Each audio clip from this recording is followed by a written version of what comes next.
മോത്തി പ്രധാനമന്ത്രിയുടെ ഔദ്യോഗിക ഷെഡ്യൂൾ ഇതുവരെയും സർക്കാർ പുറത്തുവിട്ടിട്ടില്ല. പക്ഷേ പ്രധാനമന്ത്രിയുടെ ഈ വിമാനം ഏതാണ്ട് 15 മിനിറ്റുകൾക്ക് മുമ്പ് ഡൽഹിയിലെ പാലം എയർബേസിൽ ലാൻഡ് ചെയ്തിട്ടുണ്ട്. തുടർന്ന് പ്രധാനമന്ത്രി അദ്ദേഹത്തിൻ്റെ ഔദ്യോഗിക വസതിയായ 7 ലോക് കല്യാൺ മാർഗിലേക്ക് പോകുകയാണ് ഉണ്ടായിരിക്കുന്നത്. ഇപ്പോൾ ലഭിക്കുന്ന വിവരമനുസരിച്ച് പ്രധാനമന്ത്രി അല്പസമയത്തിനുള്ളിൽ തന്നെ ഈ ജമ്മു കാശ്മീരിലെ സുരക്ഷ, പ്രത്യേകിച്ച് കശ്മീരിലെ സുരക്ഷാ കാര്യങ്ങൾ വിലയിരുത്തുന്നതിനായി ഒരു ഉന്നതതല യോഗം വിളിച്ചു ചേർത്തിരിക്കുന്നു എന്നതാണ് ദേശീയ സുരക്ഷാ ഉപദേഷ്ടാവ് അജിത് ഡോവൽ, പ്രതിരോധ മന്ത്രി രാജ്നാഥ് സിംഗ്, അതുപോലെ തന്നെ പ്രതിരോധ സെക്രട്ടറി RK സിംഗ് തുടങ്ങിയ ഉന്നത ഉദ്യോഗസ്ഥർ ഇതിൽ പങ്കെടുക്കുമെന്നാണ് ലഭിക്കുന്ന വിവരം. കേന്ദ്ര ആഭ്യന്തര സെക്രട്ടറിയും ഈ ആഭ്യന്തര വകുപ്പിലെ ഇന്റേണൽ സെക്യൂരിറ്റിയുടെ ചുമതലയുള്ള ജോയിന്റ് സെക്രട്ടറി റാങ്കിലുള്ള ഉദ്യോഗസ്ഥരും കശ്മീർ ഡെസ്കിലുള്ള ഉദ്യോഗസ്ഥരും പ്രധാനമന്ത്രിയുടെ ഈ യോഗത്തിൽ പങ്കെടുക്കുമെന്നാണ് ലഭിക്കുന്ന വിവരം. ഇതിനു ശേഷമായിരിക്കും പ്രധാനമന്ത്രി ശ്രീനഗർ സന്ദർശനം സംബന്ധിച്ചുള്ള ഒരു ഔദ്യോഗികമായ അറിയിപ്പ് ഉണ്ടാകാൻ വേണ്ടി പോകുന്നത്. ഏതായാലും ഈ നിലവിൽ ഈ ഇന്നലത്തെ പഹൽഗാം ഭീകരാക്രമണത്തിൽ കൊല്ലപ്പെട്ട 28 പേരുടെ മൃതദേഹങ്ങൾ ശ്രീനഗറിലേക്ക് മാറ്റിയിട്ടുണ്ട്. ഇന്ന് പുലർച്ചെയാണ് മാറ്റിയിരിക്കുന്നത്. ഒരുപക്ഷെ പ്രധാനമന്ത്രി ശ്രീനഗർ സന്ദർശിക്കുകയാണെങ്കിൽ അവിടെ അദ്ദേഹത്തിന് അന്തിമോപചാരം അർപ്പിക്കുന്നതിനുള്ള സൗകര്യങ്ങൾ ഏർപ്പെടുത്താനുള്ള സാഹചര്യമുണ്ട്.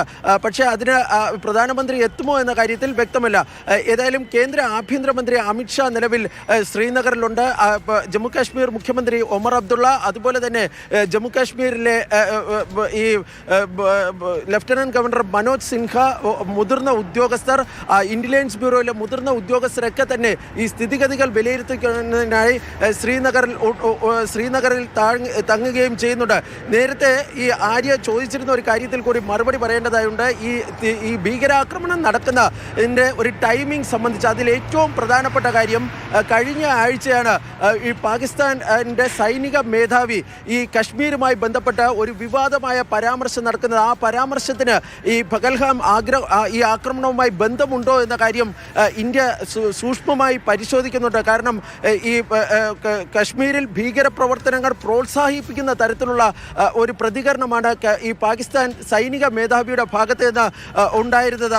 കാരണം ഞാൻ നേരത്തെ പറഞ്ഞതുപോലെ തന്നെ കശ്മീരിൽ ഭീകരവാദം ഏതാണ്ട് ഈ അപ്രസക്തമാകുന്ന ഒരു സമയത്താണ് ഇത്തരം ഒരു പ്രസ്താവന ഈ പാക് സൈനിക മേധാവിയുടെ ഭാഗത്ത് നിന്നുണ്ടായിരുന്നത്.